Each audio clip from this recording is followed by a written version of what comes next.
नमस्कार। आज हमारे साथ हैं पत्रकार महासभा के प्रदेशाध्यक्ष नईम अली जी। नईम अली जी मेडिकल व्यवस्थाओं के बारे में राजस्थान भर में प्राइवेट अस्पतालों में जो मामले हैं उनके बारे में बताने जा रहे हैं। कई बार संगठनों के माध्यम से ज्ञापनों के जरिए ऐसा मामला सामने आया है कि प्राइवेट अस्पतालों में कम योग्यता वाले स्टाफ लगे हुए हैं। उस बारे में आपका क्या कहना है सर? मेरा तो यही कहना है, केंद्र सरकार और राज्य सरकार से जितने भी प्राइवेट हॉस्पिटल है ये कम रेट में, प्राय देखा गया है या सुनने में हमारे आता है कि ये कम रेट में अनट्रेन या बिना डिग्रीधारी स्टाफ को बतौर नर्सिंग स्टाफ या BHMS, BMS, BUMS को ये डॉक्टर MBBS की जगह लगा लेते हैं। इस तरह का कार्य किसी भी प्राइवेट हॉस्पिटल में नहीं होना चाहिए। इसके लिए एक चिकित्सा अधिकारी हर जिले में होता है जो CMHO, लेकिन जब CMHO साहब से हम रिकॉर्ड मांगते हैं तो भी रिकॉर्ड नहीं दे पाते। इसके बीच में भी मैंने एक प्राइवेट हॉस्पिटल का एक मुद्दा उठाया था कि उसमें मुझे प्राय किसी ने शिकायत करके बताया था कि यहाँ नर्सिंग स्टाफ है जिनके पास कोई डिग्री नहीं है, वो 10वीं 12वीं पास या मरीजों की जान के साथ खिलवाड़ खेल रहा है। एक तरफ तो देखा गया है कि जो मुख्य चिकित्सा अधिकारी होते हैं वो जो छोटे क्लिनिक होते हैं जिनको झोला छाप समझकर या झोला छाप मानकर उनको सील कर देते, लेकिन जो ये बड़े हॉस्पिटल है, जो बड़े मगरमच्छ है, इन पे प्रशासन के हाथ क्यों नहीं जाते, इनको क्यों अनदेखा कर रहे हैं? इनके ऊपर भी कार्रवाई होनी चाहिए। अगर किसी हॉस्पिटल में इस तरह की अनियमितता पाई जाती है तो उसको तुरंत प्रकार से सील करो, उसको आजीवन उसका रजिस्ट्रेशन निरस्त करो ताकि मानव जीवन के साथ किसी प्रकार का कोई अन्याय या खिलवाड़ नहीं हो सकता। एक और मामला सामने आया है, चिरंजीवी योजना हाड़ौती भर के अस्पतालों में भी लागू नहीं है।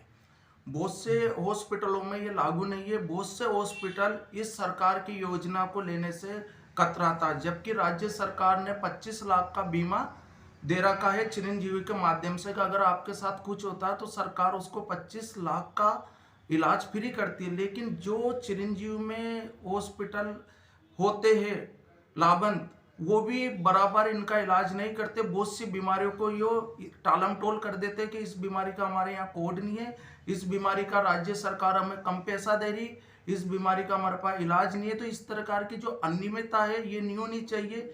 मैं माननीय चिकित्सा मंत्री जी से आग्रह करना चाहूँगा कि हाड़ौती भर में इस तरह की कोई अनियमितता हो तो उनको चिरंजीवी से ब्लैक लिस्टेड नहीं करे, बल्कि उनका रजिस्ट्रेशन ही निरस्त किया ताकि गरीबों के साथ किसी प्रकार का खिलवाड़ नहीं हो सके।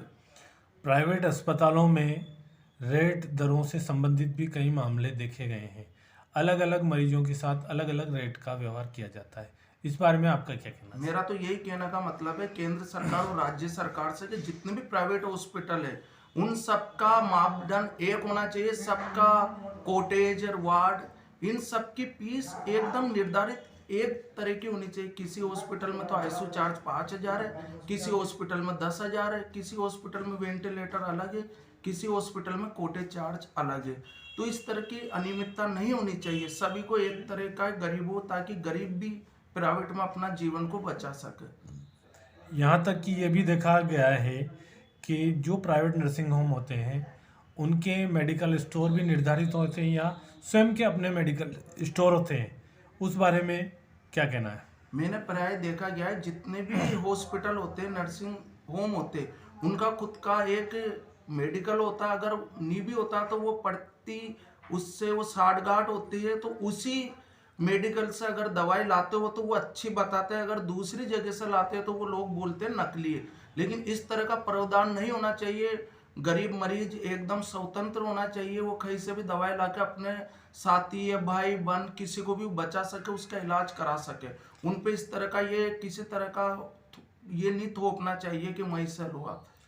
सरकारी क्षेत्र में लगे हुए चिकित्सकों की प्राइवेट प्रैक्टिस के बारे में आपका क्या कहना है? सरकारी हॉस्पिटल में जितने भी चिकित्सक लगे हुए वो घर पे देखते, उससे मरीजों को राहत मिलती है, वो एक अच्छी बात है। लेकिन उनकी एक तो रेट निर्धारित होनी चाहिए, मिनिमम एक रेट होनी चाहिए ताकि मरीज वहाँ घर पे दिखा सके, क्योंकि उनको सरकार पैसा देती है, सैलरी देती है। और उनकी जो भी जांचें वगैरह हो गवर्नमेंट में होनी चाहिए। ये नहीं कि आपने घर दिखाया तो प्राइवेट में आप कराएंगे तो अच्छी है, ऐसा कुछ नहीं। अगर प्राइवेट में जांच अच्छी है और दवाएं अच्छी है, तो फिर ये सरकार जो ये योजनाएं चला रही है, जो सरकार जितने भी तंत्र यंत्र ला रही है, फिर इनको बंद कर देना चाहिए सरकार को कि अगर ये गलत है।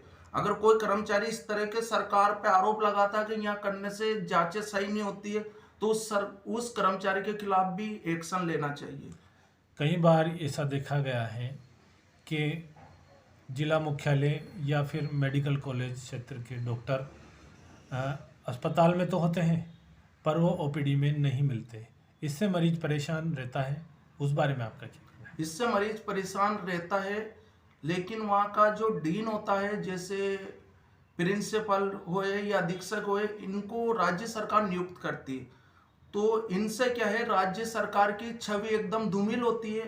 आज मरीज 2 घंटे तक लाइन में लगा और जब उसका नंबर आने लगता कुछ देर में, उसी टाइम डॉक्टर उठ के चल जाता है कि डॉक्टर साहब का बैठने का टाइम खत्म हो गया या कुछ इमरजेंसी में गया। लेकिन इस तरह की कोई चीज़ नहीं होनी चाहिए, मरीज को राहत होनी चाहिए, मरीज को देखना चाहिए। जबकि ऐसा देखा गया है गवर्नमेंट अस्पताल के डॉक्टर साहब गवर्नमेंट अस्पताल में कम और घर पर ज़्यादा समय देते हैं, इस बारे में आपका क्या कहना है? ये सब राज्य सरकार की अनदेखी मान लो या राज्य सरकार को लाचार मान लो इन डॉक्टरों के सामने। एक तरफ तो ये डॉक्टर यूं बोलते हैं कि हम भगवान हैं, लेकिन कोई मरीज की पीड़ा सुनने वाला नहीं है। ये सब पैसा बना रहे, ये सब जानते हैं कि हम को हर महीने सैलरी राज्य सरकार से तो आनी है, हम घर पे देख के और पैसा कमाए। बार बार डॉक्टर हड़ताल करते हैं सरकारी अस्पतालों की, तो उस बारे में आप क्या कहेंगे? उस बारे में मैं यही कहना चाहता हूं, हमारे माननीय मुख्यमंत्री जी अशोक गहलोत जी, अभी कुछ टाइम बाद चुनाव भी होने हैं, कि आप इन डॉक्टरों की सुनते हैं कि बार बार ये स्ट्राइक पे चल जाते हैं, लेकिन वो गरीब जनता की सुनने वाला कोई नहीं है। भाई कुछ तो ऐसा होता है, या तो इनके कुछ वाद विवाद होता है। आज किसी का मरीज है, उसके अटेंडर है, तो वो परेशान रहता है, उसने अगर किसी डॉक्टर से कह दी, तो डॉक्टर अगर तमीज से या एक सहानुभूति से अगर उनसे बात करेगा, सहनीलता से, तो अच्छा रहेगा। लेकिन बहुत सा देखा गया डॉक्टर एकदम झल्ला कर काम करता है कि तुम पहले ले आते या हम कितने पेशेंट देखे, इस तरह का नहीं होना चाहिए। आज डॉक्टर अपनी स्ट्राइक यूनियन का दम दिखा के राज्य सरकार को घुटने टिका देते हैं, लेकिन आम मरीज खा जाएगा। आम मरीज का सुनने वाला कौन है? ये राज्य सरकार को, अगर इस तरह के गवर्नमेंट स्टूडेंट भी अगर इस तरह की स्ट्राइक करते हैं तो उनको निलंबित कर देना चाहिए। राज्य सरकार को एक्शन लेना पड़ेगा, वरना ये गरीबों का कोई नहीं है। जो डॉक्टर बोलते हैं हम भगवान है, वो भी भगवान नहीं रहे इन मरीजों के लिए। धन्यवाद सर, आपने टाइम निकाला हमारे लिए। ठीक है।